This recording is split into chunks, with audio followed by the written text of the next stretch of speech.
Let's take a look at this Yahweh guy. It's Jehovah. So they pray to Jehovah. This is their main God. Jehovah, that's the name of their religion. Jehovah Witness, right? Jehovah's Witness. Jehovah's apostrophe S. Jehovah's Witness is the name of their religion. Let's take a look at who this guy really, really is. And I do mean guy. I mean man. Jehovah is not a God that created universes and planets and all this kind of stuff. So if you look at the word Yahweh, which as we know is Enlil in the modern day Bible, according to the Sumerian tablets, which predates the Bible by thousands of years, it comes from the word Yahu, which is Assyrian, and Yahweh in German is Jehovah. And so they took the German version of Yahweh. And how do I know this? Because during the World War, the Jehovah's Witnesses were in full support of Nazi Germany. They even wrote in their personal, they have a book that the elders books, they have a book that they read that they go by. It's like the Elders Bible. And in there, they were making appeasements for Germany and saying and hoping that their mission goes right, and they blessed them with the love of God and everything else on what they were doing over there in Nazi Germany. And so they took the German version of Yahweh, which is Jehovah. So Jehovah, which or actually really is Jehovah, is really what it is, Jehovah, because the J really is it sounds a Y sound. But regardless, it became Jehovah in America. And so Jehovah is actually Enlil. So the power of Yahu in Akkadian, by the time of the return of the Babylonian exiles in the 530s BC, Yahweh was treated as a deity name in its own right. Akkadian grammar was apparently forgotten by those in Israel, and Yahweh is actually mistranslated in the English Hebrew scriptures as Lord. The word Lord is coming from a mistranslated word of Yahweh, which is actually a person, not a God. You see how this whole thing is screwed up for the Christians and the Jehovah's Witnesses? The whole thing is convoluted garbage. So you see here, to write this image, Hebrew reads from right to left, and transliterated into English, it's Yahweh or Yahweh, Jehovah. But you see the J is actually supposed to be silent. In America, we've already incorporated the sound of the J, so we call it Jehovah, but it's really Jehovah. So now, according to the Sumerian text, Enki, also known as Satan, so his brother, he's not really Satan, but his brother is really Satan. Enlil is really Satan, but Enlil didn't want to he didn't want to scare the people and make them think he was the evil one. So what he started doing was blaming everything on his brother Enki. And he even though Enlil was Satan, the Lord of Eden, he started saying, no, he's my brother. He's the one that's actually the evil one. He's Satan, not me. So he can keep the people worshiping him. But according to Sumerian text, Enki, aka Satan, created man and animals. He didn't create man and animals in the Sumerian tablets. That's a little bit of a I should have said something like he used genetic techniques to modify existing animals and hominids on this planet. Okay, he didn't make anything from scratch. Nothing was made from scratch here. His brother Enlil created the earth and sky. Now, he didn't create the earth and sky, and this is the part of the mythological version. But what he did was he utilized his understanding of seed planting, and he utilized his understanding of weather patterns and weather control. It's talked about in the Sumerian tablets. He would control the weather and dry crops out amongst high multitudes of humans to make them starve to death. So this guy had the power over weather and everything. Okay, pretty interesting stuff. A rift came between them, so him and his brother started having a lot of arguments, kind of like Cain and Abel from the Bible, Esau and Jacob. And although Satan, aka Enki, was the eldest of the brothers, their father was a chief Sumer god. Their father was Anu. That's where you get the term Anunnaki. Their father's name was Anu. But eventually, Yahweh would rule over both earth and its creation. And what happened there, if you look in the Sumerian pantheon, they ruled by a number system. Okay, they had a number system. And even though Enki's number was higher than his brother Enlil, for whatever reason, which is not clear, it never is really said why or how this happened. Maybe Enki relinquished the right to be the king of earth, but Enlil superseded him and became the king of the earth. and ran the show here for quite some time. Each brother was considered an immortal, and therefore, if you wanted to hurt the other, you would not fight each other, as it would make no sense. So they wouldn't fight, because fighting each other would make no sense, because they had the technology to cure and heal each other. So what they would do is they would attack each other's things, like their land, the people that they ruled over, the structures that they built, and so forth and so on. That's how they hurt each other.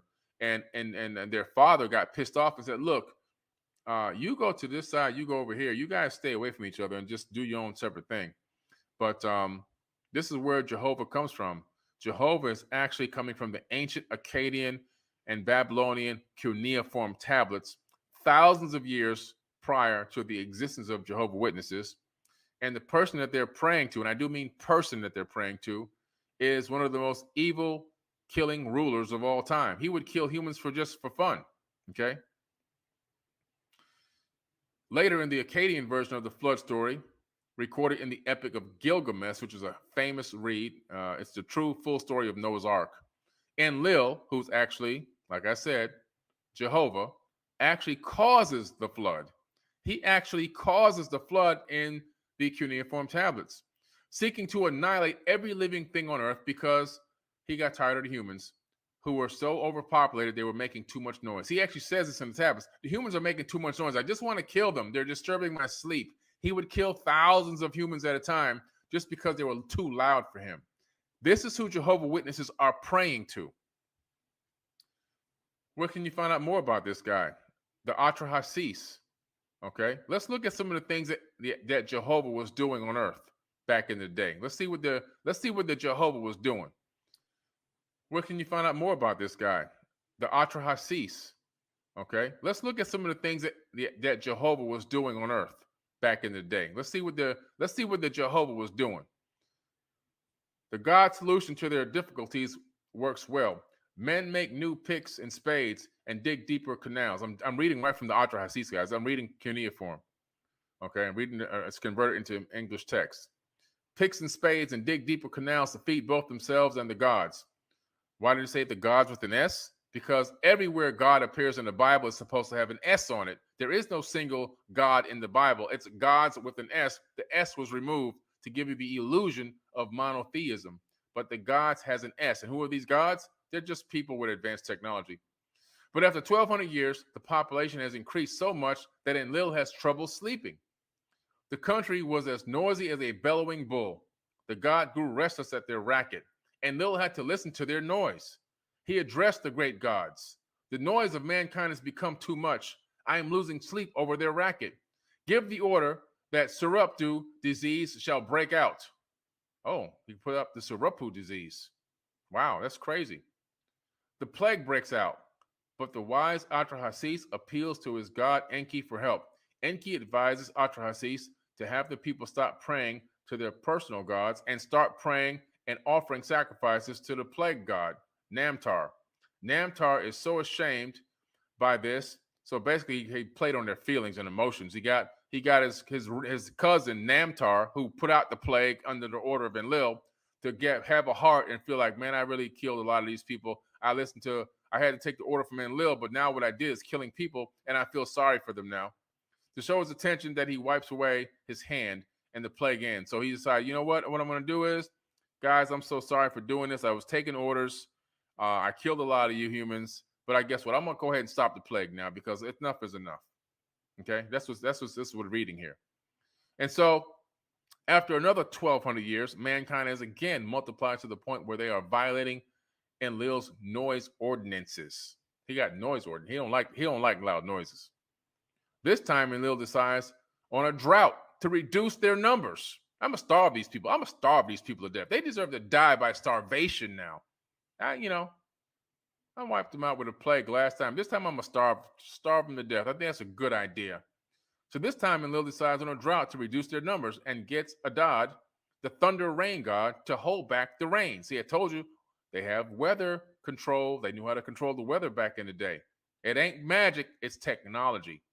Again, Atrahasis appeals to Enki, and again he advises concentrating worship on the one god responsible. Adad is also embarrassed, and he releases his rain.